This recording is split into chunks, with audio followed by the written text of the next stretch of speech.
Les graisses brunes, c'est des graisses qu'on avait le jour où on est né, des graisses qui sont brunes parce qu'elles sont pleines de mitochondries. On arrive dans cet état, ce qu'on peut appeler de flow aussi, où on a vraiment le sympathique et le parasympathique en même temps.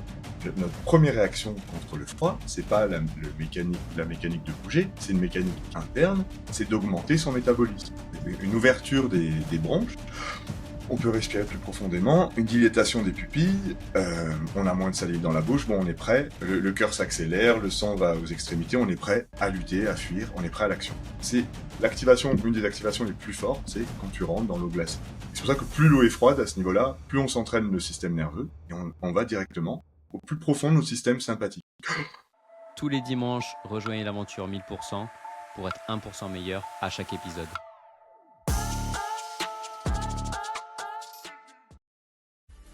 Écouter des podcasts, c'est bien, mais vivre un événement, c'est encore mieux. L'équipe de 1000% a eu le plaisir de participer à l'édition 2025 à Lyon du Sommet d'Hypersanté. C'est l'événement référent sur la longévité, un lieu, mais aussi un moment exceptionnel pour rencontrer des gens inspirants et qui nous tirent vers le haut. L'opportunité de rencontrer des experts, des médecins, des chercheurs, des entrepreneurs dans le domaine de la longévité, mais aussi des passionnés comme vous et moi. C'est vraiment une expérience à 1000% autour d'un objectif commun, vivre mieux et plus longtemps. On se donne rendez-vous au Sommet de l'Hypersanté en 2026. Allez, salut tout le monde. Aujourd'hui, on reçoit Léandre et on va parler de froid, de bain froid et d'exposition au froid en général. Comment tu vas? Tout va bien, bonjour tout le monde, bonjour Vincent. On sort d'un petit épisode sur la méthode Wim Hof. Donc, je suis instructeur Wim Hof et Léandre est directeur du centre Wim Hof France. Donc, on vous a fait l'ensemble de la méthode qui est une méthode extraordinaire entre respiration, état d'esprit. J'ai bien aimé, j'ai pris ça. Et exposition au froid. Aujourd'hui, on fait un petit focus sur le froid. Comment tu pourrais définir l'exposition au froid? Moi, je la vois comme un entraînement. Quelle est ta vision du froid? Entraînement, c'est entre une découverte et un entraînement, parce qu'il faut un jour pour en un jour on peut vraiment changer notre perspective sur le froid, et après un entraînement parce que ça répond au principe de gradualité et Progressivité? de progressivité et de consistance, de faire le fait de le faire de manière récurrente. Et ouais, Ouais, c'est on quand a même abordé c'est vraiment le conseil à 1000%, tu vois, pour te dire. Tous les invités qu'on a eus, qu'on parle de nutrition, de sommeil, de sport, enfin, de tous les domaines, c'est toujours le même conseil à 1000%. C'est mettre de la récurrence, de la fréquence, mettre du volume, de la discipline. Et on peut, en tout cas, moi, j'ai trouvé une forme de discipline à m'exposer au froid tous les jours. Oui, et d'ailleurs dans ce pilier du mindset qu'on a parlé, de l'état d'esprit, et qui est du coup lié au froid, ça reprend toujours l'engagement, y mettre de l'engagement, de la conscience, de la régularité, de l'intensité et de la progressivité. Et je crois que ça répond à... Je crois que c'est dans tous les entraînements pareil, je pense. Eh oui, on a parlé aussi de le fait d'être bien accompagné, d'être bien éclairé sur pourquoi j'ai un intérêt à m'exposer au froid. Comment tu pourrais convaincre quelqu'un qui n'a pas l'habitude de faire des bains froids, des douches froides ou peu importe, comment t'amènes la personne à être convaincue qu'elle va avoir des bénéfices à s'exposer au froid? Ouh, sacrée bonne question. Il y avait un grand philosophe, un pote qui m'avait dit, je préfère rentrer dans un jacuzzi chaud, mais je préfère sortir d'une douche froide. Et je Ah crois que ouais. c'est vraiment le rapport entre l'inconfort et le bienfait. Et souvent, les choses un peu inconfortables nous font du bien, et les choses qui sont beaucoup plus faciles d'accès peuvent être potentiellement nous faire pas forcément du bien. Et le froid, c'est vraiment ça. Si on fait 5 minutes de douche chaude, pour prendre un cas extrême, ça va nous dilater les vaisseaux sanguins. Du coup, le cœur va devoir pomper beaucoup plus, et on va sentir léthargie. Si on fait 5 minutes de douche froide et qu'on arrive à se relaxer dedans, on va se sentir pump it up, on aura vraiment envie, on sera plein d'énergie, on sera de bonne humeur, parce que le froid a cette propriété euh, de vasoconstriction, et quand nos vaisseaux sanguins se raffermissent, se rétrécissent, tout simplement. Après, c'est une question de, je suis pas ingénieur, mais du coup, il y a moins du coup, c'est beaucoup plus facile pour le cœur pour battre, donc ça ralentit le rythme cardiaque. Et du coup, on se sent bien plus en forme. Et un des bénéfices, c'est un entraînement cardiovasculaire. Dès qu'il y a du froid dehors, la première brise, on commence à se mettre la doudoune, le bonnet, et en fait, on perd notre capacité à réguler notre système cardiovasculaire et aussi à produire notre propre chaleur. Oui, tout simplement. Et notre capacité pour le froid, on a des capteurs sur la peau qui envoient des signaux à l'hypothalamus pour qu'il arrive à rétablir l'homéostasie, c'est-à-dire qu'il arrive à réguler notre chaleur. Et en ne s'exposant jamais, on perd une connexion entre le plus grand organe du corps, la peau, et notre cerveau. Et on est fait pour s'exposer à des températures autres que 20 degrés. Et d'ailleurs, c'est ce qui est hallucinant. J'ai fait le test sur un bain glacé des Camerounais et des Thaïlandais qui n'avaient jamais expérimenté le froid. Jamais. Y arrivaient mieux que des personnes un peu stressées dans des pays beaucoup plus froids. Par exemple, la Bretagne ou Paris. Et donc, ça Et montre bien que c'est une adaptation on en a parlé dans l'autre épisode, de stress hormétique. Mine de rien, quand t'es Camerounais ou que t'habites en Thaïlande, t'es exposé à la nature. T'es exposé, alors pas au froid, mais t'es exposé au chaud. Donc tes vaisseaux sanguins ont cette dilatation. Et souvent, les gens qui ont du mal avec le froid ont aussi du mal avec le chaud. Et vice versa. Parce que au début, c'est inconfortable d'avoir les veines qui se dilatent et les veines qui se raffermissent. Et après, c'est de la gymnastique. Je crois le meilleur parallèle, c'est avec les étirements. Plus t'es raide, moins l'énergie circule, moins t'as envie de t'étirer, mais moins t'as envie de t'étirer, plus t'es raide. Et c'est pareil avec le froid. Et donc ça, il y a des bénéfices physiques, physiologiques à se mettre, à s'exposer dans le froid. Donc là, on a vu que c'était un entraînement cardiovasculaire. On va faire une gymnastique vasculaire. Il y a aussi un bénéfice sur les graisses brunes. Est-ce que tu pourrais définir les graisses brunes? Oui, alors les graisses brunes, on entend parler, et il y a des mauvaises interprétations des graisses brunes. Donc, les graisses brunes, c'est des graisses qu'on avait le jour où on est né. On a plein de graisses brunes, et c'est des graisses qui sont brunes parce qu'elles sont pleines de mitochondries. Et mitochondries, c'est des cellules qui agissent comme des batteries, qui se nourrissent d'oxygène et qui relâchent de l'ATP, qui est littéralement une molécule d'énergie. Et ces petites batteries, l'énergie, c'est de la chaleur. Quand on brûle des calories, on produit de l'énergie. L'énergie, c'est de la chaleur. Et quand on naît, on en est plein de ces graisses brunes, tout simplement parce que on n'est pas capable de trembler. Et pendant longtemps, on pensait que le fait qu'on s'expose pas aux éléments, on perd toutes nos graisses brunes. Et en fait, c'est pas vraiment ça. C'est logique que les bébés en sont pleins et qu'ils n'ont pas encore le chemin neuronal pour arriver à trembler. Donc pour les protéger, la nature est bien faite. Ils sont pleins de ces graisses brunes et ils peuvent augmenter eux-mêmes leur métabolisme et produire leur énergie sans mouvement puisqu'ils sont pas capables de trembler, mais ils peuvent pas marcher, ils peuvent pas courir, ils peuvent pas faire du tai chi. Et on le perdait et on disait qu'on le perdait et que c'était que le fait qu'on s'expose pas. Non, c'est structurel qu'on perde une partie de ces graisses brunes, mais ce qu'on perd, c'est la connexion, encore une fois, entre notre peau et notre hypothalamus, et justement, notre première réaction contre le froid, c'est pas la mécanique de bouger, c'est une mécanique interne, c'est d'augmenter son métabolisme. Le foie va délivrer plus de glucose, les muscles intercostaux vont utiliser ce glucose avec de l'oxygène pour faire de l'énergie, et ces graisses brunes vont nous aider. Et d'ailleurs, les graisses brunes sont situées dans le corps adulte, surtout autour ici, et dans le dos. Dans la poitrine et le dos, le thorax, pardon. Et aussi autour des organes vitaux. Mais principalement le thorax et entre les omoplates. Et ce qui est fou, et d'ailleurs il était là hier au Centre France, Wim Hof a un frère jumeau, monozygote. Donc ils ont exactement la même génétique. Et ils ont fait une étude, je ne me rappelle plus de l'année, mais en gros, ils ont exposé au froid pendant des longues périodes, et Wim avait une meilleure résistance au froid, sans avoir plus de graisse brune. Donc c'est bien que c'est une question d'activation. Et ça fait beaucoup de sens Des fois, on est dans une société où on cherche toujours le plus, mais c'est pas alors qu'en fait, c'est la connexion, le but.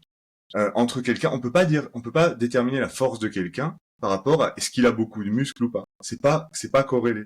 C'est l'activation. Le premier facteur, c'est l'activation entre le cerveau et les muscles. C'est ce qui fait que je vais peut-être être plus costaud qu'un moine Shaolin, mais je vais pas me battre au bras de fer. Parce que son activation de ses muscles est beaucoup plus puissante.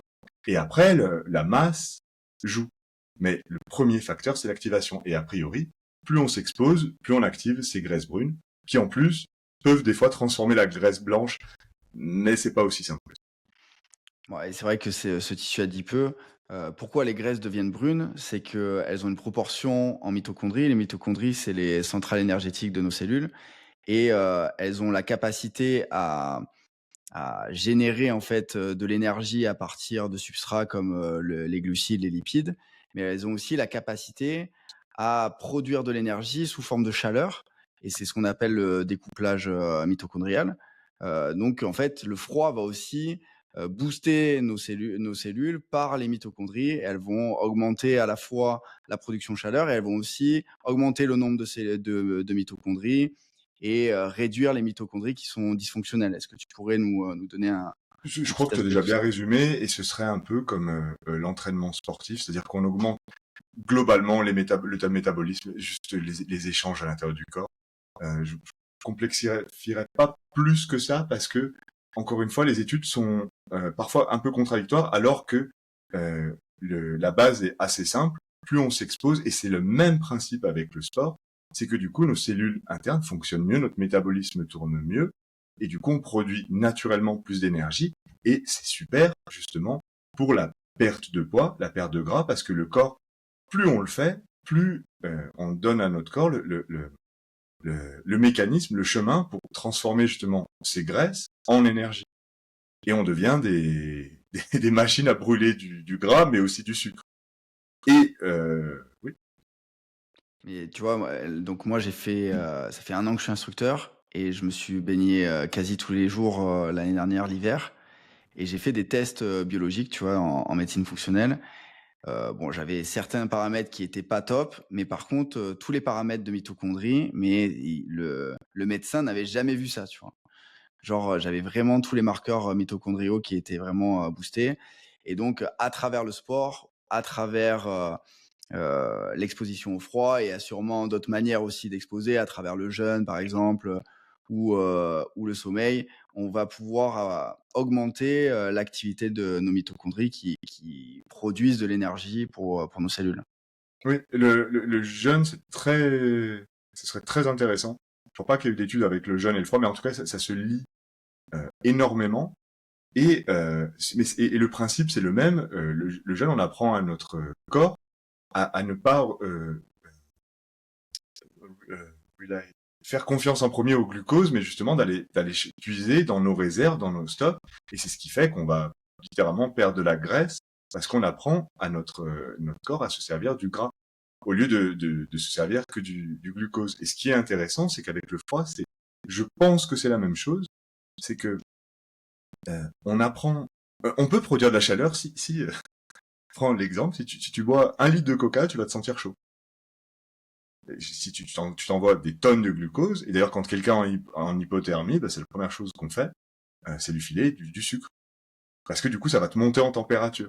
Mais est-ce que, encore une fois, on fait confiance toujours à une source externe, ou on le produit dans, de, de manière interne? Et le fait de faire la douche froide encore plus à jeun, je pense que ça, exactement comme le jeûne, ça apprend à ton corps à aller chercher lui-même le glucose, sans un apport. On peut le produire pendant des jours, le glucose. Et ça, c'est hyper intéressant, de monter son métabolisme lui-même, sans quelque chose d'externe. Et encore une fois, Oui, oui, oui, on entraîne notre corps en fait par différents moyens à utiliser au mieux notre métabolisme et c'est ce que tu décris, tu vois, c'est la flexibilité métabolique. Nos cellules, quelle est la capacité à utiliser les glucides ou les lipides et ça, on va le voir quand il y a des gens qui ont des troubles métaboliques, ils vont avoir des difficultés à utiliser les lipides alors que, bah, généralement, ils sont plutôt en surpoids et que les réserves lipidiques, sont déjà disponibles, mais ils ont pas accès, tu vois?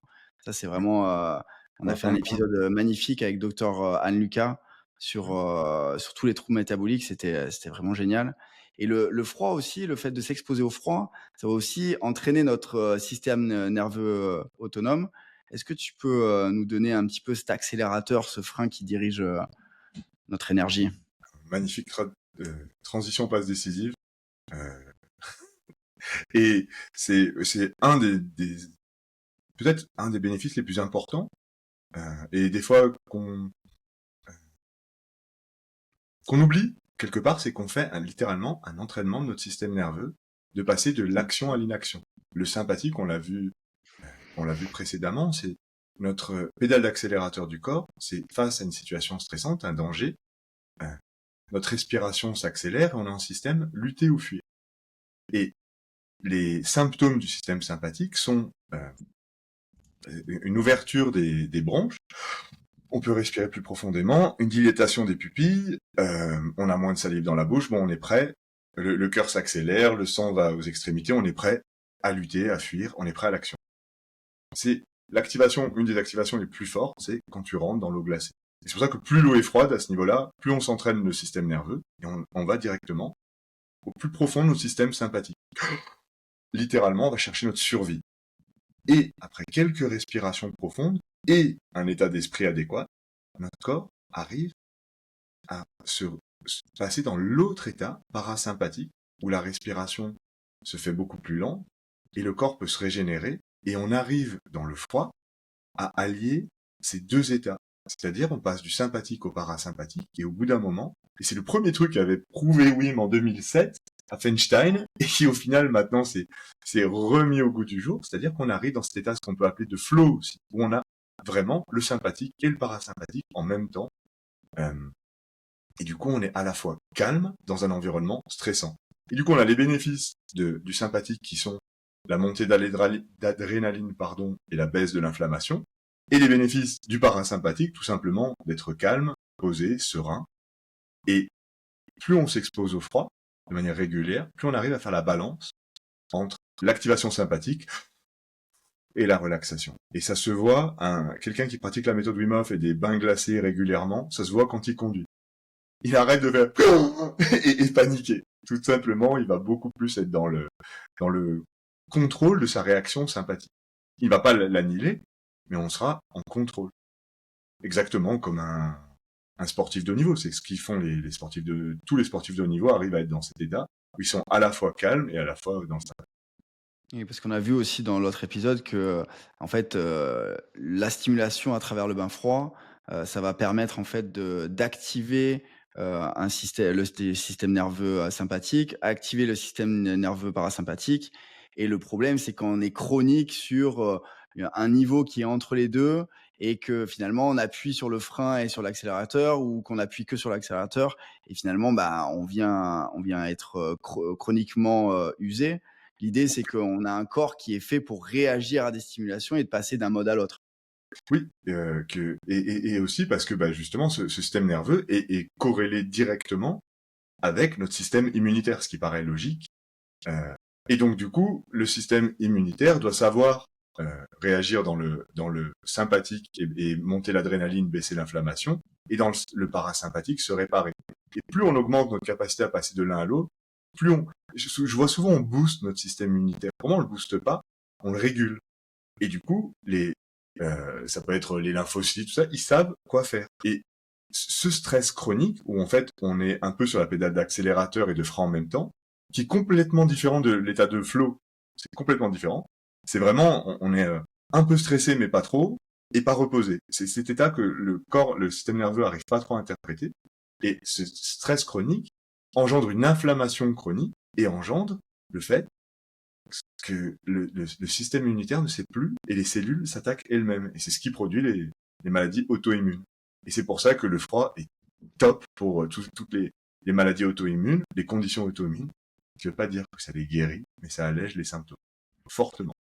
Donc, je ne sais pas si je t'avais partagé mon histoire, mais c'est que ma femme a eu un diagnostic de spondylorestite ankylosante. Euh, on a découvert ça un mois avant que j'arrive en Pologne, où j'étais en train de lire les cours pour devenir instructeur de la méthode Wim Hof. Et il y a une des études qui est sur la spondylarthrite ankylosante. Donc, tout était lié.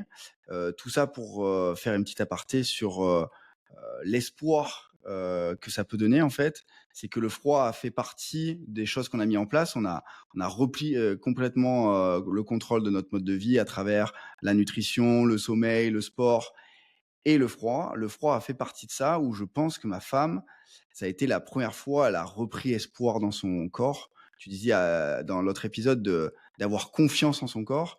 Et quand on a des douleurs qui peuvent être parfois extrêmes ou constantes, et des maladies auto-immunes, comme tu dis, c'est aussi un diagnostic où on nous dit votre corps vous attaque, c'est une maladie à vie, prenez des anti-inflammatoires ou sinon des immunosuppresseurs. Le discours est terrible.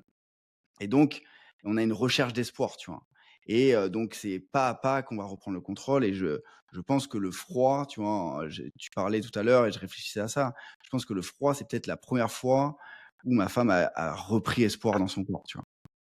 Ben, ouais, c'est marrant, enfin, c'est marrant, c'est pas marrant, mais c'est la coïncidence entre la condition de ta femme et cette étude qui est qui on demande de connaître à l'académie. C'est pas celle sur laquelle on revient souvent, alors qu'en fait, elle est fondamentale, tout simplement parce que ça n'a pas été une grosse étude. Tu peux l'exposer, Tout simplement, en fait, ils ont pris un groupe et on les a soumis astreints, mais de manière consciente, consentante, une douche froide par jour et une respiration par jour. Et on a mesuré avant leurs 2 protéines, des C-réactives protéines et une autre, qui sont liées à l'inflammation dans le corps. Et c'est par exemple, mettons, il fallait 10 grammes par litre de sang, et on l'a fait sur, je crois que c'était 6 semaines ou 8 semaines, et sur le groupe, et ils ont vu que c'est descendu de quasiment moitié l'inflammation. Et donc, ces protéines inflammatoires, si elles descendent de moitié, on a moins d'inflammation dans le corps, et surtout, les participants de l'étude ont reporté une amélioration, enfin une baisse des symptômes et une amélioration de leur qualité de vie. Donc c'est juste génial, puisque encore une fois, on baisse l'inflammation, on a moins de symptômes, puisque dans les maladies auto-immunes, c'est qu'on a une surinflammation, une surréaction du système immunitaire. Et le froid a cette propriété qui a été prouvé, je vais pas dire prouvé, démontré dans une autre étude, où en fait, ça fait baisser les pro-inflammatoires et ça fait monter les anti-inflammatoires. On a c'est des interleukines, on appelle ça, c'est 6 et 10. Et la plupart des maladies auto-immunes, c'est qu'on a trop de pro-inflammatoires. Et du coup, ça régule le système immunitaire et ça baisse l'inflammation et ça améliore le confort de vie, ça guérit. Ouais, moi, j'ose dire que ma femme est guérie, en fait, hein, à partir du moment où elle a plus de symptômes, où on passe de 15 sur 10 à 0 sur 10 sans aucun traitement, elle est guérie, peu importe ce qu'en disent les gens. J'aimerais que tu fasses un petit focus, tu vois, parce que je pense que c'est essentiel, l'impact du froid sur la réponse inflammatoire et immunitaire. Donc, c'est une modulation de la réponse inflammatoire qui peut être déséquilibrée dans le cas des maladies auto-immunes ou d'autres maladies chroniques. Tu as dit que l'immunité était connectée au système nerveux autonome et aussi par l'adrénaline. Est-ce que tu peux faire juste ces 2 focus, ces 2 process?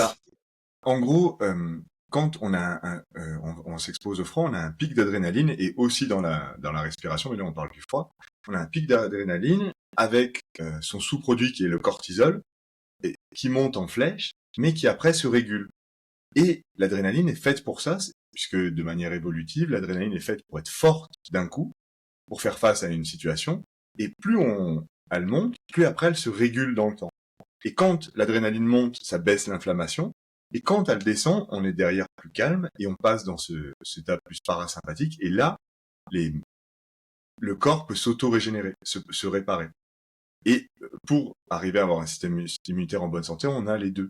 Et dans certaines études qui ont été faites sur WIM et des participants, on a vu justement que ça se régulait mieux les anti-inflammatoires et les pro-inflammatoires, mais aussi qu'on augmentait le nombre de globules blancs. Et sur les ice baths, ça durait jusqu'à 6 jours les effets. et on sait que les globules blancs sont liés avec notre système immunitaire. Euh, donc, a priori, c'est pour ça que ça renforce le système immunitaire. Et je pense que les gens qui écoutent ce podcast le savent déjà, mais le froid ne peut pas rendre malade. C'est logique, c'est pas le froid qui rend malade, c'est notre faiblesse énergétique qui fait que si on est très fatigué, si on est en position de faiblesse et qu'on est exposé à des pathogènes, il y a juste plus de chances qu'ils rentrent en nous. Et typiquement, l'hiver, on est plus fatigué, on est dans des espaces plus clos, du coup, les bactéries, les virus circulent plus. Et si on est fatigué, il y a plus de chances qu'ils rentrent. Mais si on s'expose au froid de manière volontaire, notre énergie vitale va être plus haute, nos défenses immunitaires, nos globules blancs vont être plus hautes, et on aura moins de chances d'être malade. Maintenant, si on a froid toute la journée et qu'on n'en peut plus, et qu'on perçoit le froid comme un stress, du coup qu'on est stressé, quand on est très stressé, on est beaucoup plus perméable, justement, aux attaques pathogènes. Et c'est pour ça que le froid, faut l'utiliser avec parcimonie. Oui. Oui, tu dis l'énergie, moi je parle de potentiel de santé. Tu vois, là, je viens d'être diplômé en micronutrition et vraiment, c'est une discipline qui est extraordinaire, qui va s'intéresser au potentiel de santé. Donc, tu évalues par des bilans biologiques, génétiques, en fait, ton niveau de santé et tu t'intéresses qu'à la santé. Et parfois, la médecine s'intéresse seulement à la maladie, aux douleurs. Donc, c'était juste pour conclure un petit peu cette parenthèse sur les gens qui ont des symptômes, des maladies qu'elle soit chronique, auto-immune ou peu importe. Voilà, il y a de l'espoir par la méthode Wim Hof, par la micronutrition ou juste par votre mode de vie. On a déjà tout pour augmenter notre potentiel de santé. Et notre corps, c'est une passe décisive magnifique que je vais te faire. C'est que dans une des leçons, vous parlez de life intelligence. Et je crois qu'on utilise tous un corps qu'on sous-estime. C'est un corps qui s'adapte, qui se protège, qui s'équilibre. Et c'est juste une machine exceptionnelle. Oui, notre instructeur préféré, Dominique Stulens, le chef de l'académie, avec du coup Wim Hof, il parle de ce life intelligence, dont l'intelligence de vie, et notre corps a grandi sans qu'on y pense, a survécu à des tonnes de trucs sans qu'on y pense. Il a digéré tous les aliments, il a régulé aussi notre chaleur sans qu'on y fasse attention. Il a réparé des tonnes de choses dans notre corps, et cette intelligence, on l'a. Et souvent, on interfère par notre mental, et on oublie qu'en fait, le corps, lui, c'est déjà. Et que souvent, c'est les interférences de notre vie. Typiquement, je suis fatigué, mais je dois faire ça. Et en fait, notre potentiel de santé est très bas. Et pourtant, on s'oblige à faire quelque chose. Et c'est souvent dans ces moments-là qu'on attrape la maladie. Et d'ailleurs, c'est aussi, pour les gens qui se relaxent jamais, je peux être coupable parfois, c'est au moment où je me dis, tiens, là, j'ai une semaine de repos, que mon corps passe en parasympathique. Et là, il te dit, mais j'avais des choses à régler dans le corps, et là, tu développes des symptômes de maladie parce que ton corps a littéralement, ton intelligence corporelle, c'est que c'est maintenant qu'il peut se réparer. Ça va pas être quand tu vas être plein d'adrénaline et que tu vas être sur scène ou en train de monter une montagne. Et c'est cette intelligence de vie qu'on essaie de retrouver par le froid et en l'utilisant de manière intelligente, avec bienveillance, avec progressivité, et avec récurrence, et je redis bienveillance, c'est l'amour. Oui. Dans le cadre de notre partenariat avec Nutrien&Co, on est heureux de vous proposer moins 10% sur tout le site avec le code podcast10. Il y a un code en description. Retour au podcast. Oui, non, mais on va parler de la modalité qui est super important, l'aspect de l'accompagnement et de savoir pourquoi on s'expose au froid. Et ce que je voulais dire, moi, j'ai découvert le froid du coup en Afrique du Sud, à Cape Town. Et il y avait vraiment un aspect social aussi extraordinaire, des gens qui se faisaient du bien en s'exposant au froid tous les matins. Mais le plus grand bénéfice, parce qu'on a parlé des bénéfices physiques et physiologiques, et moi, le plus grand bénéfice, c'est dans ma tête. En fait, c'est la première fois que j'ai vraiment expérimenté une sérénité, un calme psychologique qui était assez extraordinaire et qui durait dans le temps. Est-ce que tu pourrais nous expliquer pourquoi on a des bénéfices comme ça dans notre tête? Eh ben, tout simplement, c'est assez complexe, mais quand on active notre système nerveux, on va loin dans le sympathique et du coup dans le parasympathique grâce au froid, on le régule et on a toutes ces cascades d'hormones. Et les hormones, c'est ce qui régule euh, le fait qu'on se lève le matin avec la sérotonine, le fait qu'on dort le soir avec la mélatonine. Ça va être la dopamine, ça va être euh, les endorphines. Et en fait, quand on va dans le froid, on prend littéralement, on dit la dose, notre dose, pas comme un drogué pour le coup, mais euh, la drogue au niveau interne, et on va améliorer notre dopamine, oxytocine, sérotonine et endorphine. Et du coup, hormonalement, on va mieux, et nos hormones régulent littéralement notre humeur. Je pense qu'il y a s'il y a beaucoup de filles qui écoutent ce podcast, elles pourront en témoigner que nos hormones régulent notre humeur. Et donc, en améliorant notre système nerveux et ce relâchement d'hormones, on améliore notre bien-être mental, et je crois que c'est peut-être le plus important. Parce que si on va bien et qu'on se sent positif, là, je veux pas aller sur ce terrain-là trop, mais on augmente notre fréquence vibratoire et on augmente littéralement notre immunité. Oui, et puis dans la méthode, vous dites get high with your own supply.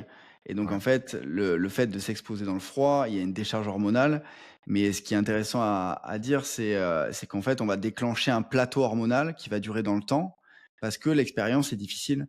Oui. Le fait de se mettre dans le froid, de prendre une douche froide, de se prendre un bain froid, il y a la première étape qui est de fight and flight. C'est vraiment notre corps nous dit de partir parce qu'il voit un danger et c'est pour ça que derrière, il va décharger des hormones de bien-être, du plaisir qui vont durer dans le temps parce qu'il veut s'organiser. Il a compris qu'on allait rester.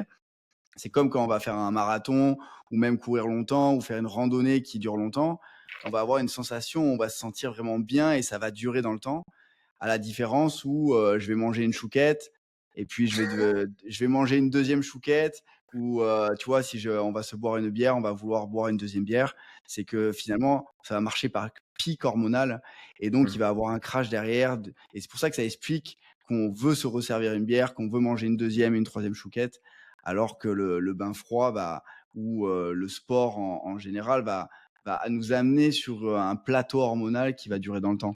Oui, oui, et c'est aussi lié avec l'étude dont j'ai parlé dans l'épisode sur la méthode Wim Hof, sur le relâchement des cannabinoïdes, qui sont liés avec les opioïdes, et ces cannabinoïdes sont littéralement, on trouve des récepteurs de nos cannabinoïdes dans plein de zones du cerveau, et du coup, ils agissent un peu comme des policiers qui laissent passer les hormones comme il faut ou pas. Et si on regarde bien, l'être humain s'expose à des douleurs. Ça peut être, pour l'exemple des tatouages, du sport, qui peut faire mal, mais qui nous régule. Et on le savait dès le départ, qu'on est fait pour ça. Et au lieu de s'exposer à des douleurs extrêmes, bon, le bain froid, ça fait mal, mais c'est très ponctuel, et c'est comme une séance de sport, ça fait un peu mal, mais du coup, vraiment, ça nous régule. Et le régulateur, ce serait ces cannabinoïdes, c'est littéralement ces antidouleurs et ces régulateurs d'humeur. Et il y a un autre truc que je voulais dire par rapport à l'humeur, j'ai oublié. Ouais, c'est que Tu nos disais, humeurs, c'est que un jeu d'hormones en fait, hein. oui, Tout est oui, chimie dans notre corps, comment on réfléchit, nos émotions, tout ça, ça se traduit en fait dans notre corps par notre, propre chimie et oui, donc on influence notre propre chimie par l'exposition au froid. oui. Et d'ailleurs, sur les hormones, il y en a une qui est rigolote, c'est l'oxytocine. Vous voyez souvent dans les vidéos de la méthode Wim Hof des gens se faire des câlins. Et ça peut paraître assez étrange de voir des inconnus qui se prennent dans les bras. Et en fait, l'oxytocine, qui est l'hormone de l'attachement, un peu l'hormone de l'amour, qui est relâchée par le thymus, qui serait ici vers notre plexus. euh, Cette hormone, c'est l'hormone des mamans qui allaitent, c'est vraiment. Et quand on va appuyer ici, vers un câlin, on essaye en fait de libérer cette hormone de l'attachement. Mais cette hormone est aussi libérée quand on partage un stress. Et si vous regardez bien, vos meilleurs amis, ce seront des gens avec qui vous avez partagé un stress. Et si vous me croyez toujours pas, regardez deux boxeurs, ils se sont insultés, ils arrivent, enfin pour certains, ils arrivent, ils se tapent dessus, à la fin, ils ont partagé un stress, ils se prennent dans les bras. Et donc, quand on fait un bain glacé en groupe, on partage un stress, et du coup, ça lie les humains. Et ça, c'est très important. Et ouais, non, c'est vraiment, bah, c'est extraordinaire, hein. Franchement, moi, j'adore le froid. J'ai l'impression j'ai passé tout l'hiver à m'exposer au froid et j'ai pas été malade, à la fois parce que j'étais fort dans ma tête et fort dans mon corps. c'était impossible que je tombe malade et pourtant, je travaille dans un cabinet de kiné, il y a du passage. Mmh. J'ai vu tout le monde tomber au fur et à mesure et je sais pas comment te l'exprimer autrement, Léandre, mais c'était impossible que je tombe malade et dès que je voyais un virus, il prenait un coup de coude, la bactérie, pareil. C'était, plus possible de tomber malade. Oui, je pense que tu aussi tu as une pratique et de par tes autres pratiques, intelligente du froid. Et quand on a une pratique intelligente, c'est vraiment pas corrélé. C'est pas parce que vous restez 5 minutes sous une douche glacée au lieu de 2 que vous allez avoir un meilleur système immunitaire. Non.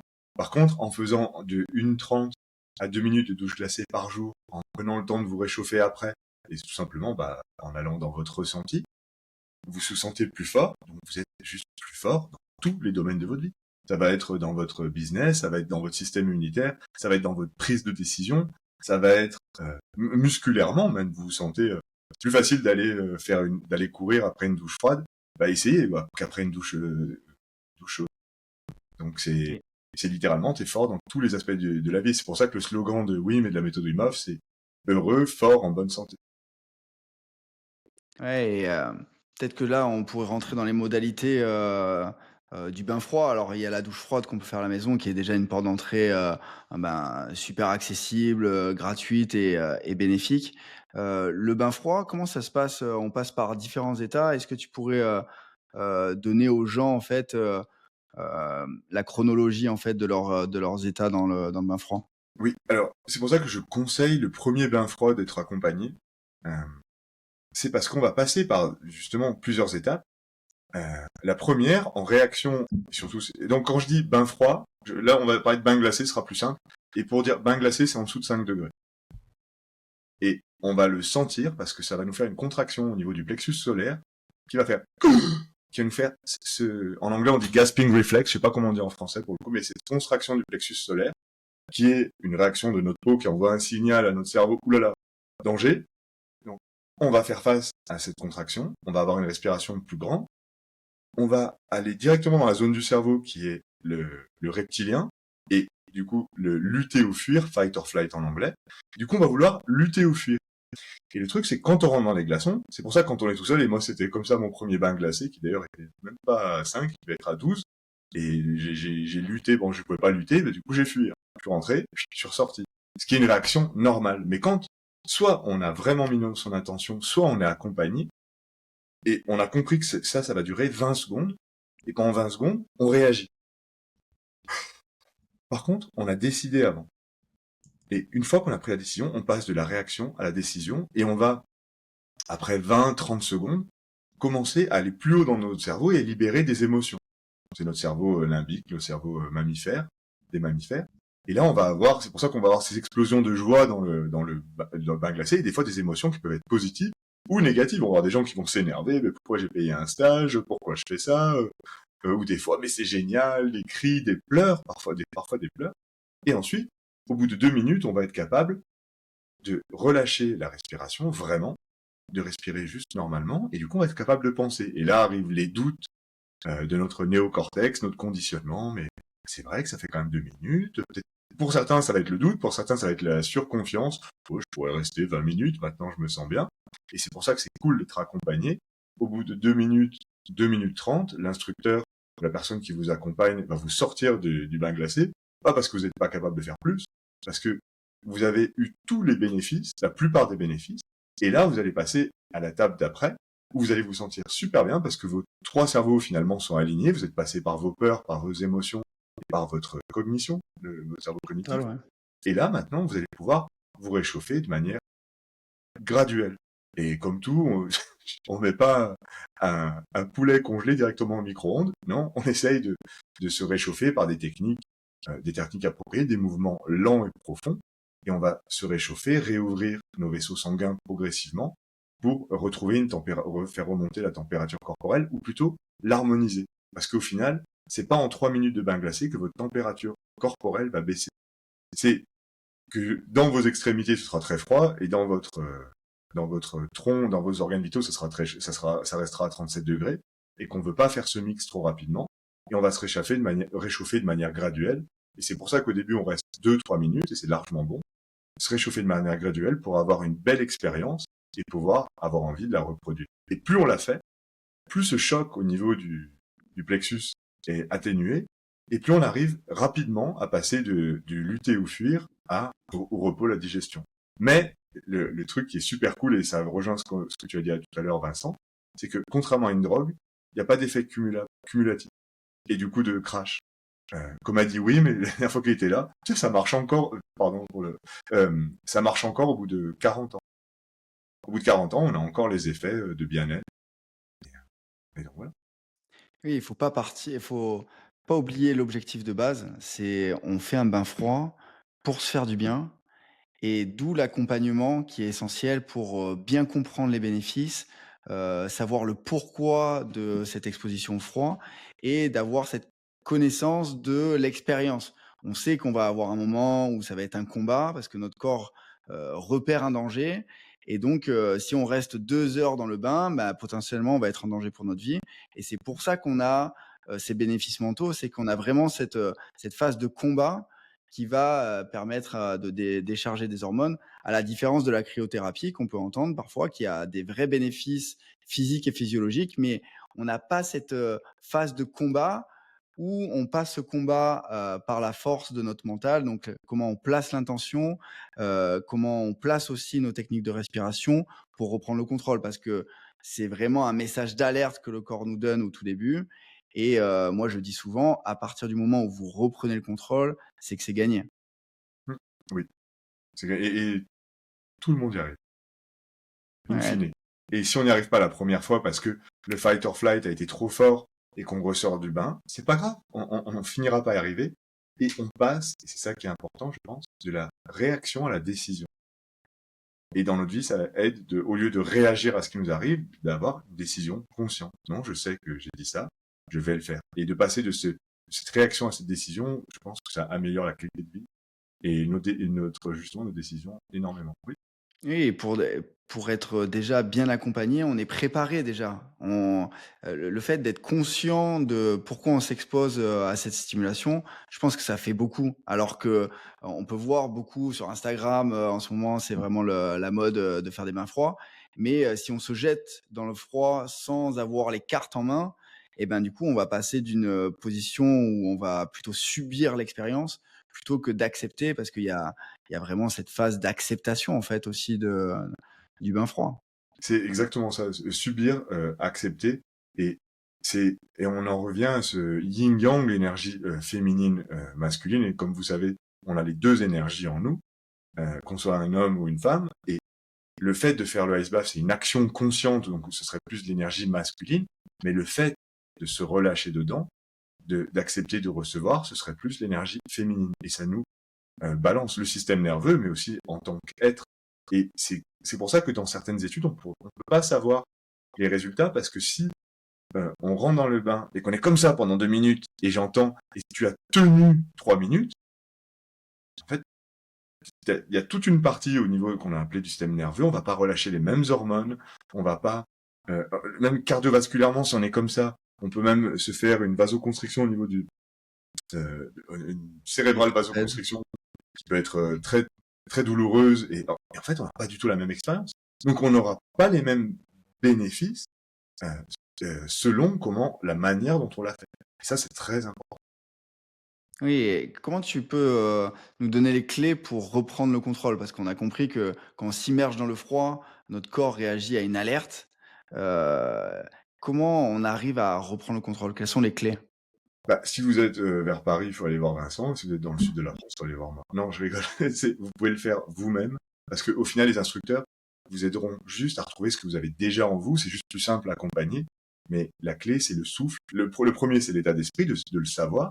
Et ensuite, le souffle, puisque dans l'activation sympathique, on va avoir tendance à inspirer. Et dans l'activation parasympathique, on va avoir tendance à appuyer sur la pédale de frein. Et la pédale de frein de notre système nerveux, c'est l'expiration. Et donc, en allongeant nos expirations, progressivement, vous allez arriver à appuyer sur la pédale de frein et vous sentir complètement à l'aise, même dans un bain. Et que ce soit 0 degré ou 4, c'est pareil.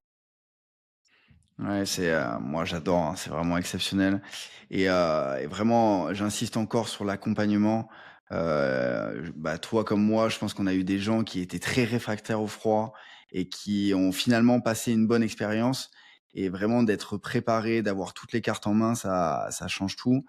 Je voulais aborder aussi le fait, de s'abandonner aussi à l'expérience, tu vois?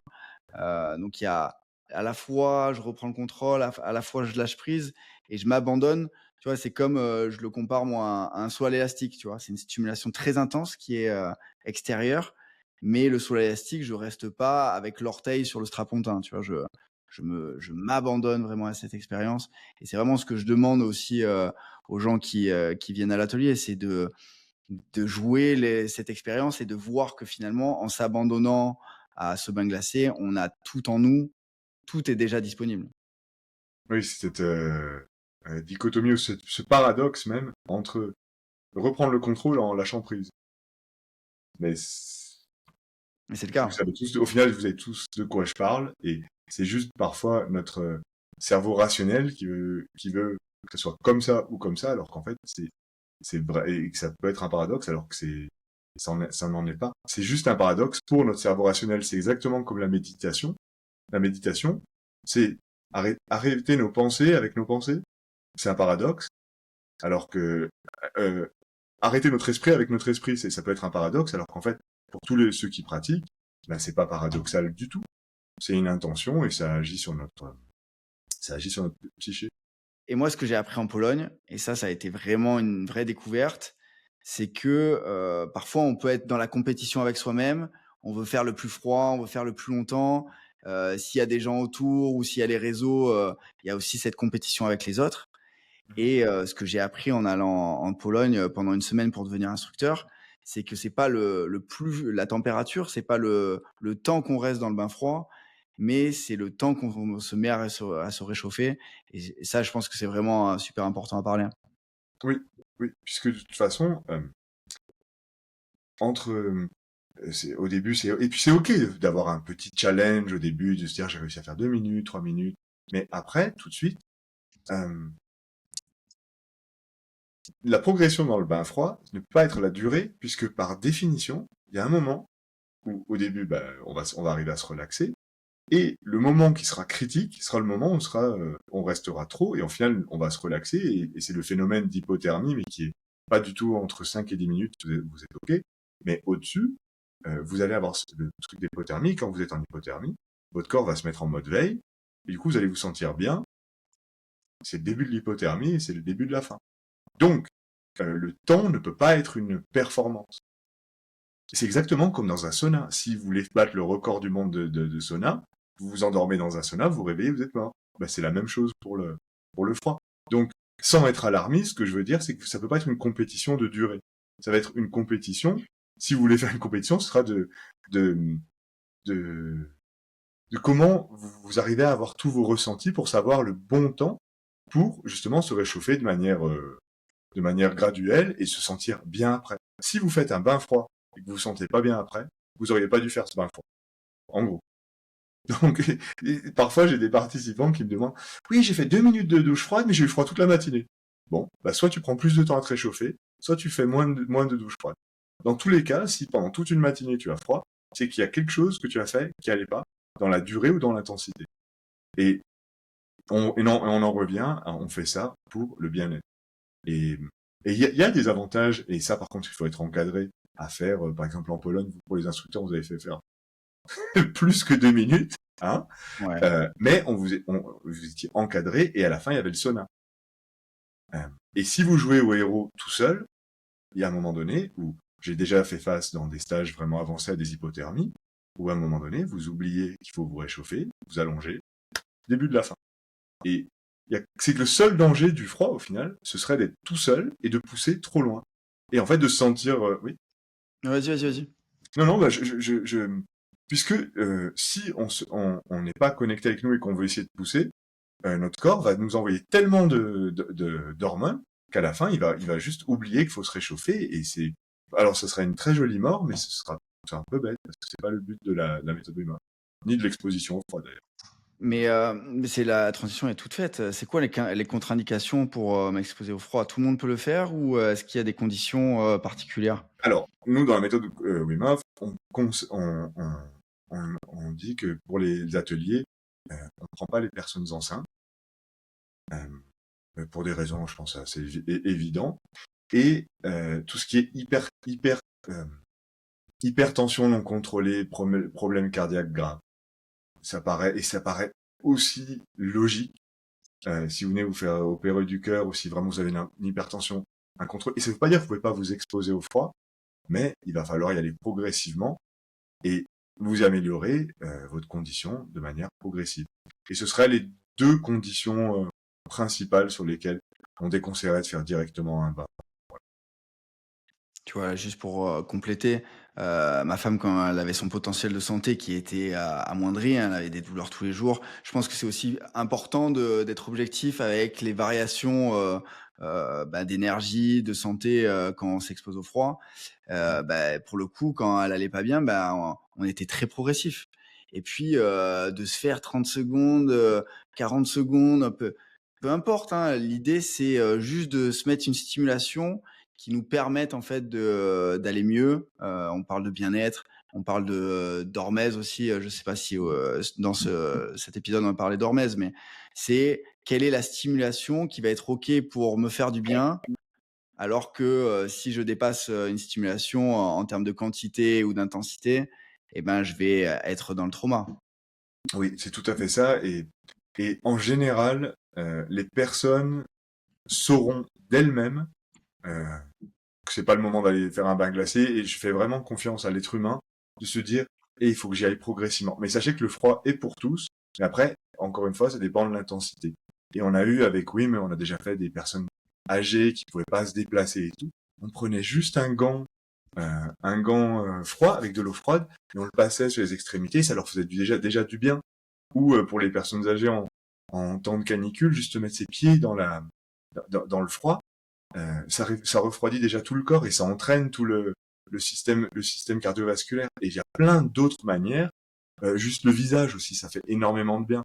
Il y a plein d'autres manières de s'exposer au froid. Et après, pour toutes les personnes euh, qui n'ont pas ces conditions-là, tout le monde est capable pour moi de faire un bain. Et j'ai vu des participants de 5 à 105 ans. Donc, et j'ai vraiment vu de tout, et je pense que toi aussi, Vincent. Et quand je fais des stages avec Wim, des fois on est 400, et on demande juste aux gens d'être conscients avec eux-mêmes, et en général, ceux qui savent vraiment que c'est pas le moment, ils vont pas vouloir faire un bain glacé, ou ils vont venir d'eux-mêmes vers nous, dire écoute, j'ai ça, qu'est-ce que t'en penses? Vas-y doucement. Mais des fois, juste de partager l'expérience, des fois ils vont juste mettre leurs mains, leurs pieds, et après ça débloque des choses, et à la fin, tout le monde en est capable. C'est, encore une fois, c'est les modalités. Et on est là pour ça. Et qu'est-ce que tu réponds aux détracteurs du froid qui disent qu'il n'y a pas de consensus scientifique, que c'est n'importe quoi? Qu'est-ce que tu leur réponds? Bah, faites-le pas. Faites-le pas, mais je pense que sur tous les sujets, il y aura des détracteurs. Et je pense que quelque chose qui, dans la méthode Wim Hof, on est passé, je pense, les centaines de millions de personnes qui le font. Je pense que les personnes savent pourquoi elles le font. Il y a eu en plus des études scientifiques qui ont montré tous les bienfaits sur le système immunitaire, sur les hormones, sur le système cardiovasculaire. C'est même, euh, c'est même quelque chose qu'on ressent, c'est-à-dire que on trempe nos mains, juste en trempant nos extrémités, on sent déjà dans le corps qu'il se passe quelque chose. Et après, on peut tout arriver à contrecarrer, et ce serait, encore une fois, si on prend des gens, on les pend par les pieds, on les met dans le froid de manière forcée et tout, oui, ça sera pas bon, mais comme tout, je pense, même les aliments les plus sains, si on nous en fait perfuser pendant 24 heures de suite, ça devient détrimental. Et c'est encore une fois une question de conscience, de, de pratique. Et il y a eu toute comme ça, un débat, mais qui n'en est pas un au final, sur la pratique avec les femmes. Euh, et au final, c'est juste de respecter pour les femmes leur cycle menstruel, et c'est complètement ok. Et de pratiquer de manière intelligente, et c'est bon pour tout le monde. Et je pense à aider à cette Et personne pour en être convaincu. ouais, et par rapport aux femmes, qu'est-ce que tu pourrais dire, Léandre, est-ce qu'il y a des précautions particulières ou pas Alors forcément? déjà, je vais instant promo. Il y a ce livre des filles de Wim, le secret The Secret of Ice Woman. Il va être traduit en français dans pas longtemps. Et la fille de Wim, qui est aussi la directrice de l'académie, elle a fait même enceinte, pas les premiers mois, mais elle avait tellement un bon rapport avec son corps. Et alors que on dit c'est conseillé pour les femmes enceintes, mais elle le pratiquait déjà d'avant. Et c'est la fille de Wim, et elle l'a fait de manière consciente, et tout s'est bien passé au contraire. Donc c'est aussi la preuve que ça marche, et elles adaptent. C'est pareil, on a parlé de potentiel de santé. Euh, pour les femmes, il y a des cycles énergétiques, et par exemple, au moment juste avant les règles et juste après, et pendant, c'est peut-être pas le moment de taper son record de bain glacé. Vous en êtes capable, mais il faut aussi être en harmonie avec soi-même et à l'écoute de son corps. Et c'est pas le moment de pousser. Mais comme c'est pas le moment d'avoir une discussion profonde ou de prendre des grosses décisions, et plus attendre les périodes les phases, je crois, lutéales et les folliculaires, ou les périodes d'ovulation, où c'est là où les filles sont à leur plein potentiel, et adapter le froid à leur cycle menstruel, tout simplement.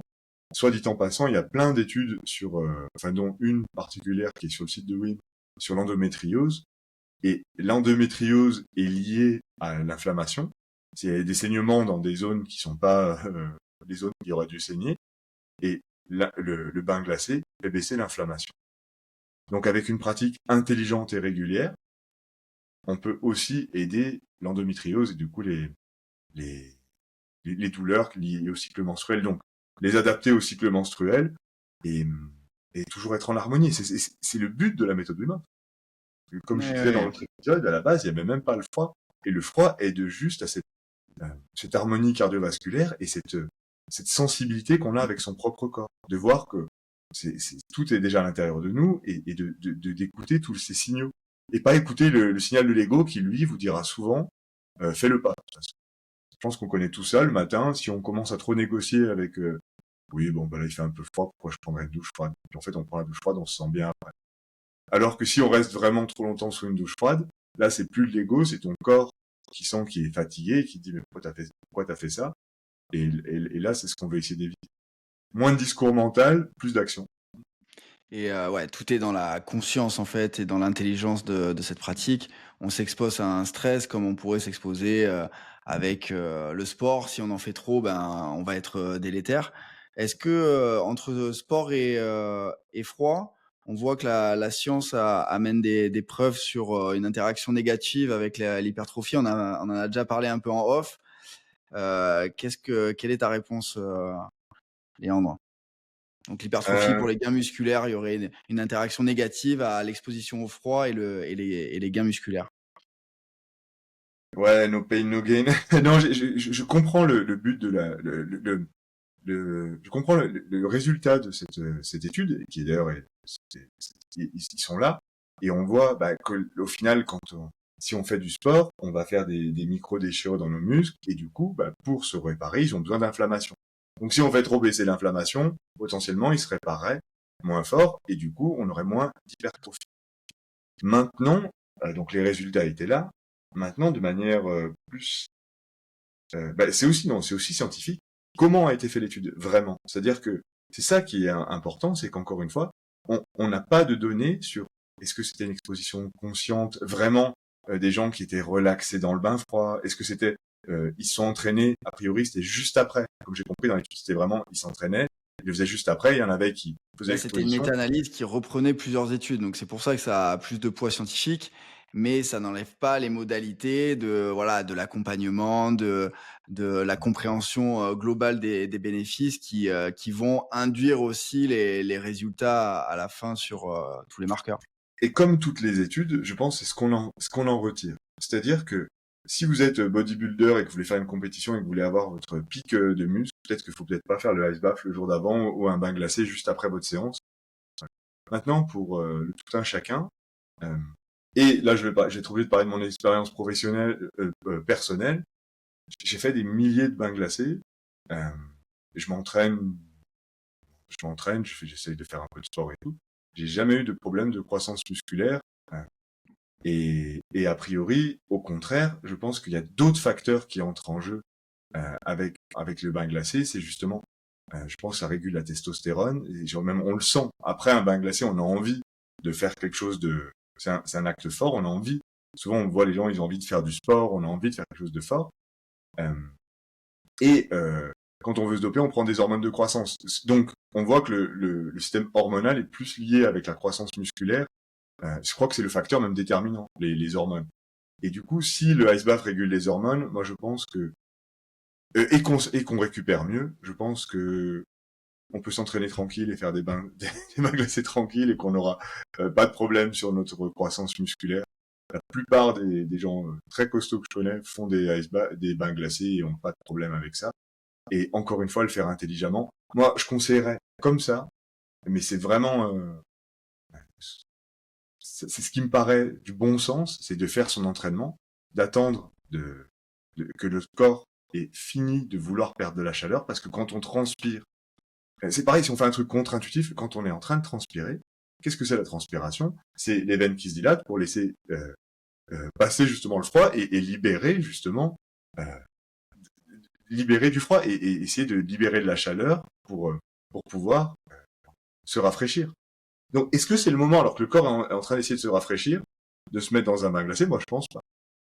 Et peut-être que c'est ce qu'ils ont fait dans l'étude et qui montrerait que c'est pas un acte intelligent, au final. On est essoufflé et on est en train de transpirer. C'est pas logique d'aller se mettre dans un bain glacé. Si on attend un peu, on va pouvoir faire un bain glacé et je pense que là, il y a aucun problème. Et j'ai assez, après, c'est toujours pareil, l'empirique vers le scientifique. Mais pour moi, c'est un sujet assez délicat parce que je me dis on ne sait pas combien les personnes ont fait de bains glacés. Encore une fois, c'est exactement. Je reprends l'exemple des femmes enceintes. La fille de Wim. Si on faisait une étude sur des femmes enceintes qui commencent le bain glacé, ce serait peut-être pas cool pour les bébés. Il y aurait peut-être plein de fausses couches, peut-être. Mais si on faisait la même étude avec des personnes qui sont en accord avec leur corps, qui savent se gérer dans le bain glacé, ben, pour l'instant, on n'a pas beaucoup d'exemples en exemple, on a l'exemple d'Isabelle, qui a mis à terme 2 magnifiques bébés en faisant des bains glacés jusqu'au 9e mois. Non, mais voilà, je pense que ton message de bon sens, tu vois, c'est comme est-ce que je vais courir 1 heure et demie et après direct aller à la muscu ou est-ce que je m'étire juste après avoir fait une grosse séance? Voilà, il faut un petit peu de bon sens, il faut laisser le corps aussi récupérer de la stimulation qu'on lui a mis et de peut-être pas enchaîner les stimulations. Donc voilà, il y a sûrement une interaction négative si on enchaîne un bain glacé. Et encore une fois, on reste, on ferme le focus sur quelques marqueurs et on prend pas en compte comment la régularité de l'exposition, comment la personne conçoit son exposition. Enfin, voilà, il y a qu'est-ce que la science maintenant et dans 20 ans, on verra. Voilà, Et puis quoi ça qu'il dépend de arrive, un l'objectif. peu dans l'empirisme. Hein. Oui, et puis il y a un truc par contre qui est sûr, c'est que ça a été prouvé que le bain glacé améliore la récupération. Et dans les études, c'était toujours à entraînement égal. Mais si on récupère mieux, on peut s'entraîner plus. Et si on s'entraîne plus, on a plus de résultats, puisque ça aussi, en sport, il y a plusieurs écoles. Par exemple, dans l'école russe, c'est le nombre de répétitions, et ils s'entraînent peut-être moins intense, mais par contre, tous les jours. Et on s'est aperçu, par exemple, que les lutteurs étaient les plus forts parce qu'ils faisaient du volume. Et d'autres personnes préfèrent l'intensité, et vraiment, on sait pas trop à une époque, c'était les Russes les plus forts, donc peut-être que c'était ça, c'était le principe de volume. Et si on écoute ce principe de volume, si on récupère mieux et qu'on peut faire plus de volume d'entraînement, par définition, on aura plus de croissance musculaire. Et encore une fois, après mon avis qui n'intéresse personne, mais j'ai moi j'ai fait vraiment beaucoup de bains glacés. J'ai Pierre Tess, qui est un instructeur, pour moi un des meilleurs instructeurs français, qui est dirigeant d'une salle de CrossFit. Quand il a vu l'étude, il éclate de rire parce qu'il est genre hyper musclé, il fait des ice baths tout le temps, il s'est jamais trop posé la question. Encore une fois, si on va chipoter sur peut-être que s'il avait fait moins de bains glacés, il aurait 3 mm de plus de tour de biceps. Oui. Oui, voilà, garder de l'intelligence dans sa pratique, du bon sens. Ouais. Moi, à titre perso, je pense que ça correspond à une période où je me suis jamais senti aussi fort, hein, tu vois? Donc je faisais des bains froids tous les jours, et puis, voilà, ça se passe bien et puis, je pense que vraiment la conclusion qu'on peut donner, c'est, soyez accompagnés, prenez conscience de qu'est-ce que ça va faire chez vous, de tous les bénéfices, qu'ils soient, physiques, physiologiques, et mentaux et puis, si vous avez la bonne préparation au bain froid, vous aurez tout l'ensemble des bénéfices. Si c'est pas le cas, vous allez subir l'expérience, ça va être un mauvais moment, vous allez plus jamais revenir et c'est sûr que, vous aurez pas toute cette décharge hormonale qu'on a pu expliquer ou les autres bénéfices.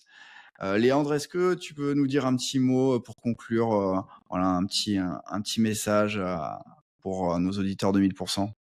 Eh ben, cette méthode, tout à l'heure, on a vu la respiration et la respiration, on la commence par le ventre, heu, pour aussi, retourner à notre intuition et quand on fait le bain glacé, c'est aussi un retour à notre intuition et parfois, écouter notre intuition et écouter nos sens, c'est une capacité qu'on a peut-être perdue, mais qu'on peut facilement retrouver avec cette méthode et votre intuition verra juste et pour le dernier exemple, moi, mon intuition, c'était de faire assez souvent des bains glacés pour me sentir bien, pour avoir envie de m'entraîner, envie de prendre soin de moi.